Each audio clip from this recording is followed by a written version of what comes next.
to meet in Ghana over Mali transition.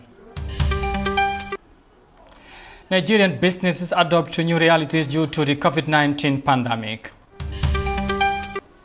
And Gambia registered 29 new cases of COVID-19 and 1 death was recorded. This and more coming on the world today.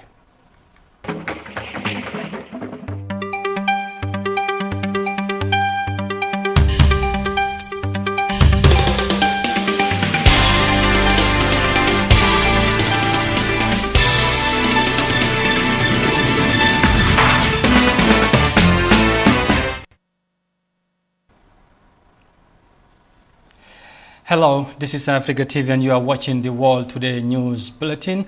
I am Amadou Kante. Many thanks for joining us, and now the news in detail, and we begin with the latest COVID-19 update because the Gambia's Ministry of Health confirmed 29 new COVID-19 cases on Sunday.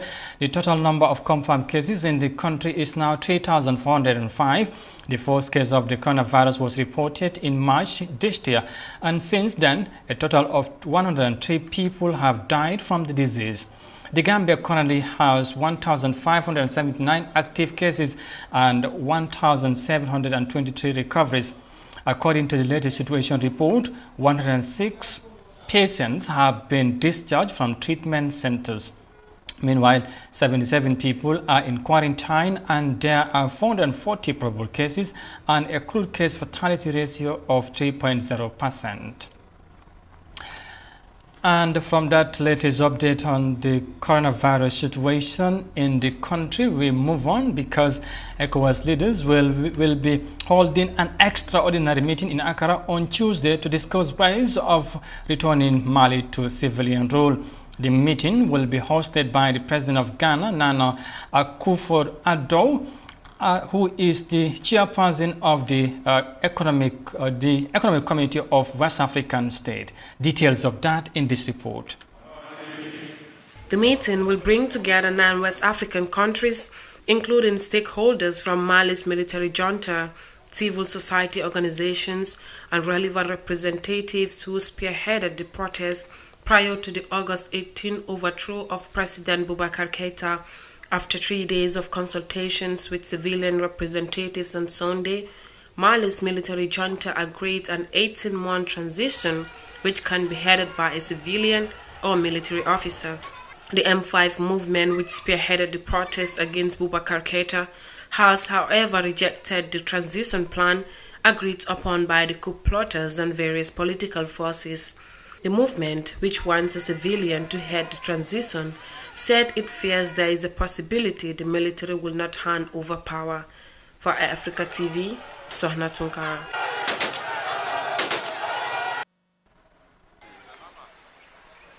The footage on Sunday saw earlier I spoke to Anna Vendelsky, a journalist and a political commentator from Brussels who has been closely monitoring developments in Mali.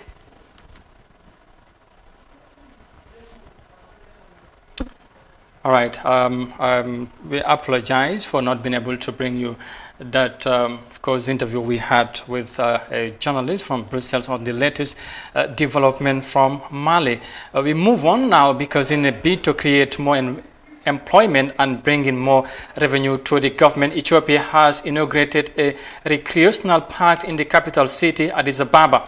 The multi-million-dollar facility is expected to generate $1 billion by 2020 and provide ample employment opportunities for its estimated 45 million workforce. Details of that in this report. The park is now open to the public 11 months after works commenced to develop the recreational project. The park comprises cultural centers, an art gallery, and place of science and technology, which mirrors Ethiopia's rich culture and history. Ethiopia is banking on the Friendship Square as a major tourist site. It will also act as a focal point for any event, be it a music festival, meetings, or any other celebration. Now that our capital has got such a magnificent park which can be used for many events, the city's name and reputation will definitely be elevated. For a very long time, Addis Ababa has been blamed for lacking public recreational locations. Now that has changed, and a new start has been ushered in from today.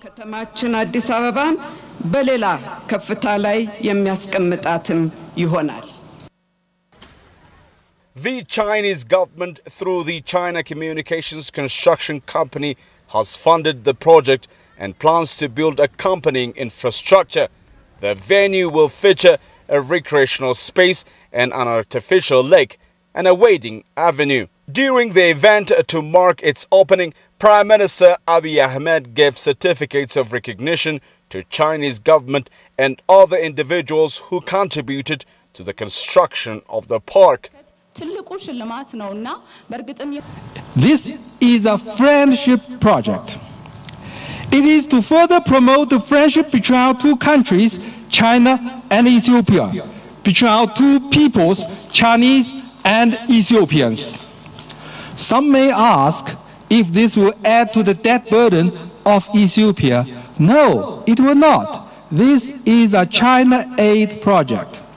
And some may ask if China is doing the alleged palace diplomacy. No, this is not a palace, but a public space, a people park. Let me also say that, like all other projects, there is no political strings attached. I love China. I love Ethiopia. I hope the friendship between our two countries will last forever, and this friendship square could be the best carrier and witness. The opening event of the Friendship Square was marked with an unprecedented military parade alongside other events. The parade showcased the capacity and preparedness for any combat by the country's Republican Guard. The Friendship Square will now become the new highly recognizable landmark of Ethiopia. Under the Beautifying Shagger project, Ethiopia is building public parks, recreational centers, and more inside the capital, Addis Ababa. This project of more than 50 kilometers is expected to be completed in few months' time. The initiative aims to give the capital a new and modern look, with magnifying its uniqueness to serve its residents and whoever visits. And from the report there in Ethiopia, Addis Ababa, up next we head to DRC, because at least 50 people are feared dead after a massive gold mine collapsed in the town of Kamituga in the South Kivu province of the Democratic Republic of Congo. The collapse followed heavy rains on Friday. Juldenjaya Sware has more details of that in this report. A footage on Sunday saw rescuers, workers and locals attempting to clear the rubble blocking the entrance of the mine. Local authorities described the incident as tragic, and one miner said rescue efforts are proving difficult. So far, we have not managed yet to get miners' bodies out. Since the day before yesterday, we have been forcing out the sun and water from the tunnels. We are working day and night to find the bodies of our drowned friends. According to reports, the accident in the makeshift mine occurred on Friday at around 3 p.m. local time. A mayor for the town of Kamituga, who declared a 2-day mourning and urged local residents to help extract the bodies from the ground, said the rain surprised everyone. We had technical mine services that operated normally. We ask ourselves the same questions, but the real problem in Kamituga is that we came back from the dry season. The population was no longer used to the rainy season, and the rain surprised everyone. The Democratic Republic of Congo is known for its abundance of natural resources, but their mismanagement has fueled and sustained conflict in DRC. Peace and sustainable development are still elusive in the country, with military and armed groups tied to the exploitation of mineral resources and mining communities. Despite its great mineral wealth, most of the 77.3 million population in DRC lives in poverty, lacking stable income, education and health. Access to potable water, high child mortality rates, low life expectancy pose serious development challenges for the country. For iAfrica News, I am Juldenjai Suare. From the report in DR Congo, where 50 people are feared to have died because of a heavy rain, of course, the province of Kivu. Next, we head to Greece because Greek authorities, with the help of military forces, have built a new camp on Lesbos Island that can house up to 3,000 refugees left homeless by a massive fire outbreak last week. The new camp facility is built at a former military shooting range in Karatempe. The fires that broke out at Mori Refuge Camp on Wednesday, September 9th, left several migrants homeless and sleeping in the open. The root of the fire is yet to be established. However, reports suggest that the camp was set on fire by some of its residents, angered by the quarantine and isolation orders after 35 people tested positive for COVID-19. Here's more details of that in this report. All right, of course, understand that was an animation there. And of course, from that development in Greece, we would now take a break and come back shortly with the remaining of the story. Stay with us, we'll be right back.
Welcome back, and you're watching the World Today News Bulletin on Africa TV. And now to the rest of the stories.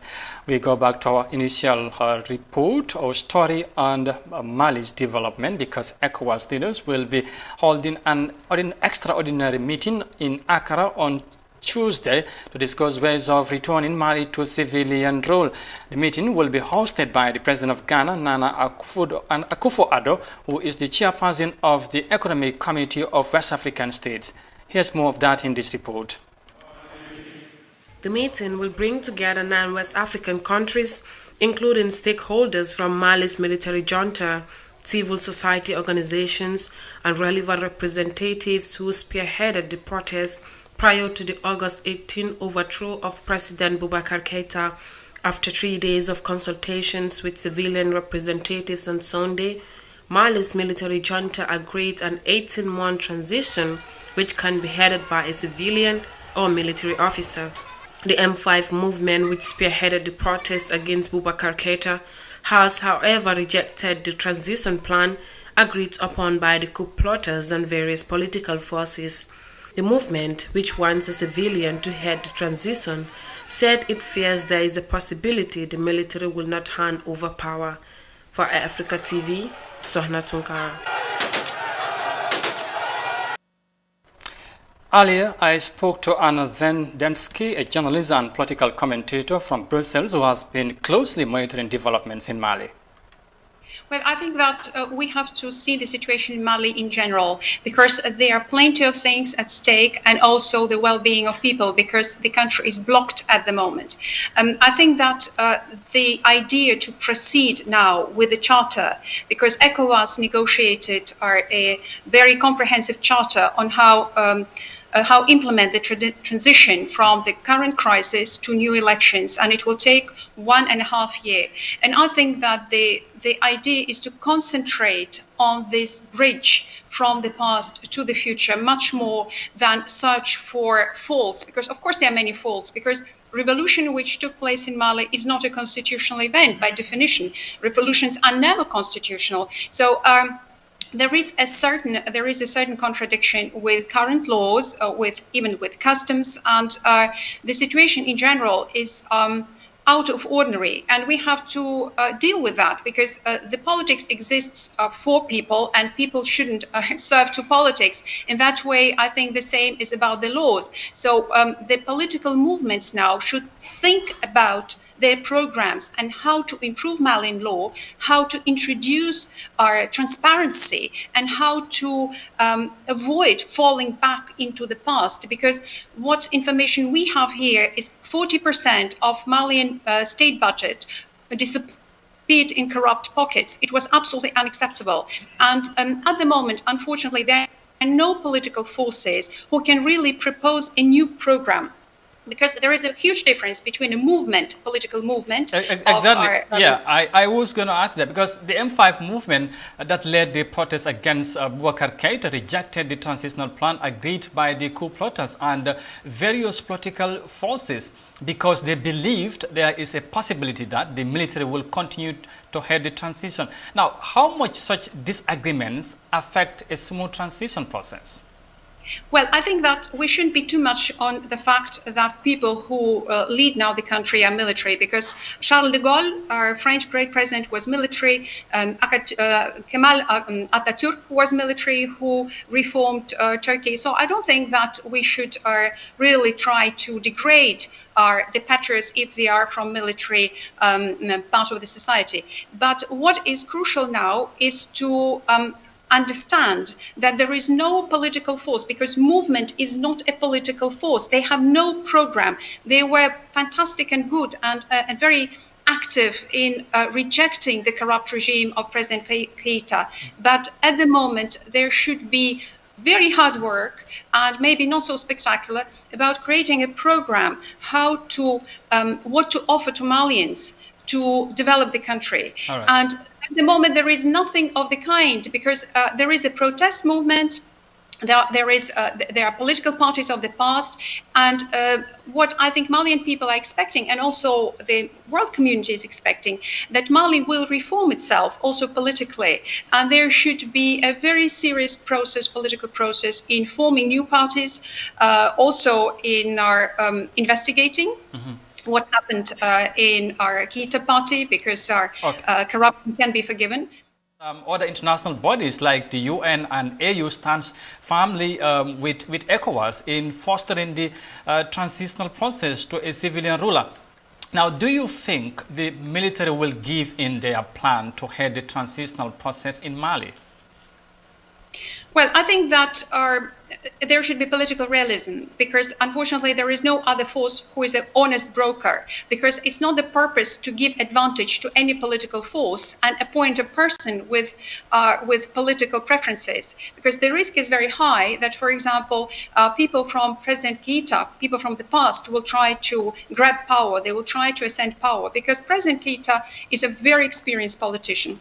Now he retreated, or he said that he's at medical leave, or he's convalescing, but we don't know what is on his mind, and we can't exclude that he would like to come back. So I think that military is also a guarantee. 1.5 years of military rule is also a guarantee that it will not happen, and that the other political forces will have sufficient time to prepare their programs and to prepare for fair elections. You mentioned about the UN and of course the AU, but how much interest does the EU or the European Union have or is following in recent developments in Mali?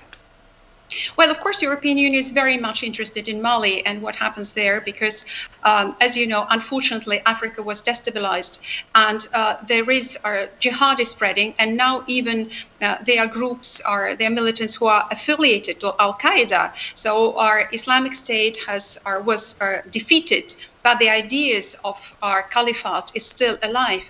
And Europe, of course, is investing in Mali. It will invest in Mali in future. And that's why they support French operation, counter-terrorist operation Barkhane, because without security, without our stability, there will be no development of Mali. Just finally now, Malians have agreed to an 18-month transitional president, and ECOWAS leaders will be meeting tomorrow in Accra, Ghana. Now, what do you think one could possibly expect from the meeting regarding the transition in Mali? I think that the major factor now is to move on because the charter is there. There is a solid agreement. International community is responsible. It takes responsibility for the situation as well. So there are multiple players, and they all are sharing responsibility for the situation.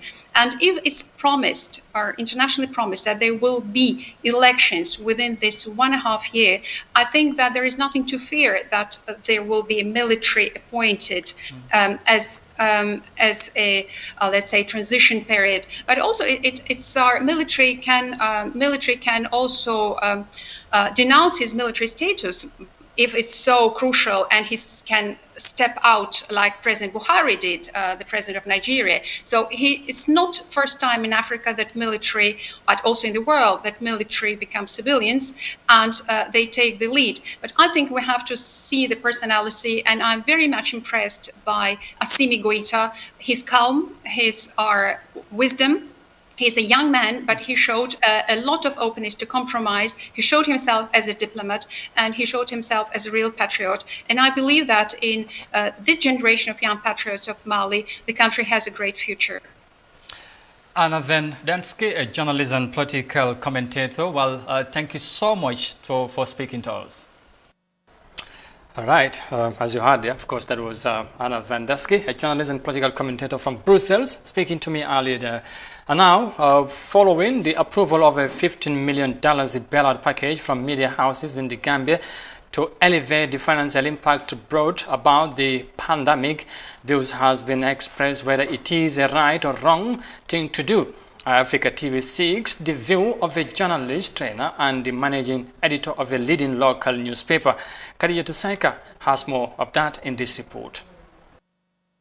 While the Ministry of Information has said this support to media houses is not meant to affect media independence, some journalists are of the view that accepting the COVID-19 bailout package could jeopardize their credibility and editorial independence. But others think this support is a step in the right direction.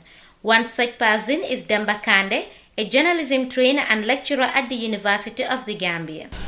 The money could be, the support could be in a form that does not necessarily, affect any editorial content that is published by the media. That's certainly, we've seen that in many parts of the world, including in established democracies around the world, in Europe, the government supports private media as well. And that has not led in any way, compromises in terms of editorial lines.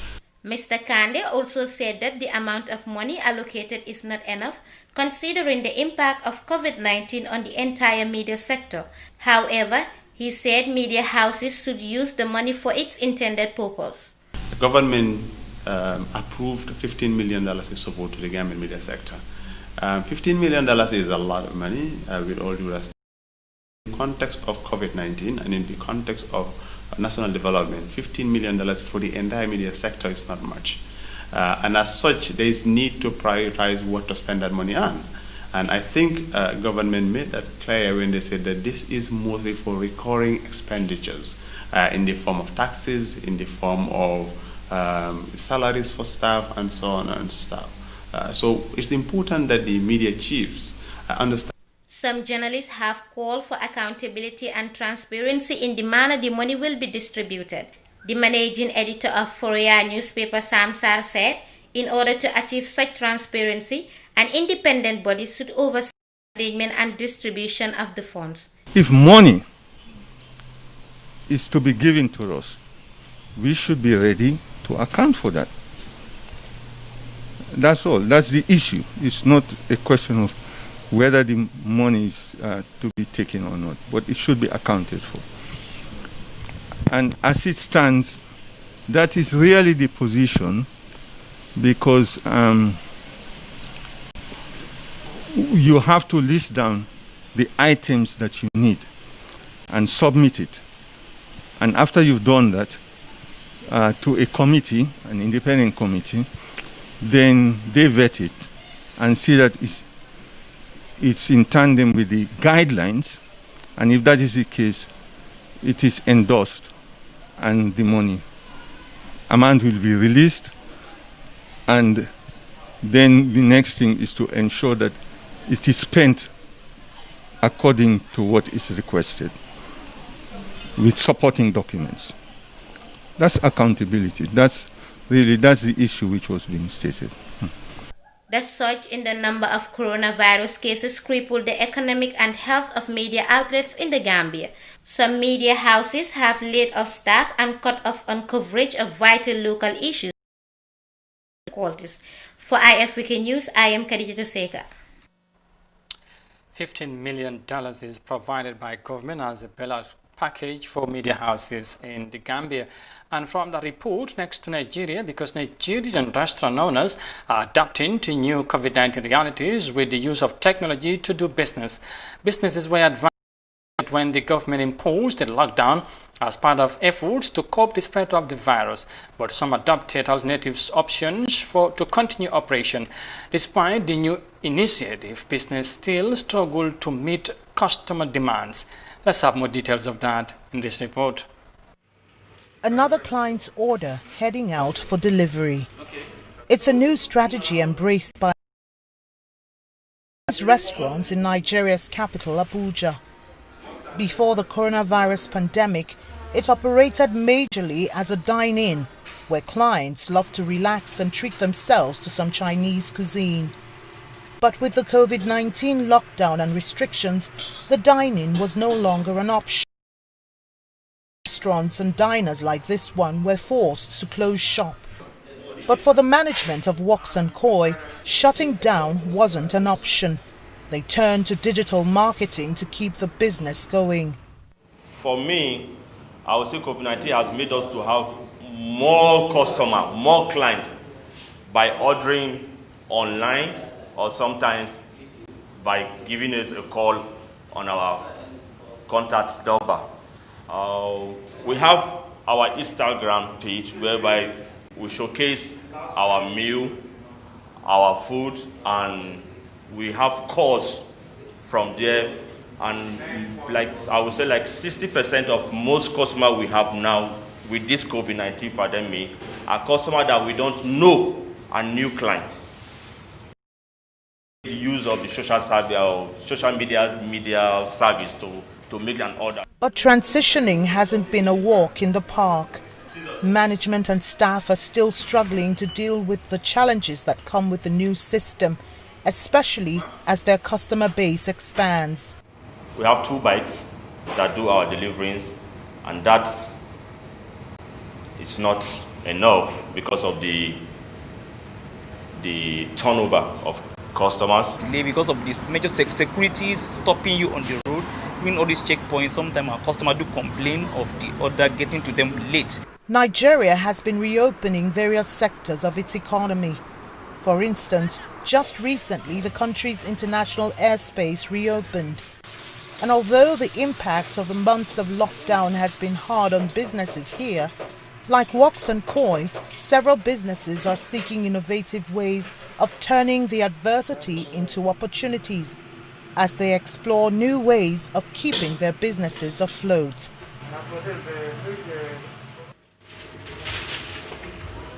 From the report there in Abuja, Nigeria, finally we do some report on sports. Pandemic has further disrupted plans by an African Football CAF to hold the semi-finals of the Confederation Cup and the CAF Champions League. The delay comes after coronavirus cases were reported at the Moroccan airport, with top teams participating in the competitions were also affected. CAF's elite club football competition finals will now take place on 25th October and 6th November respectively. Let's have more details of that in this report.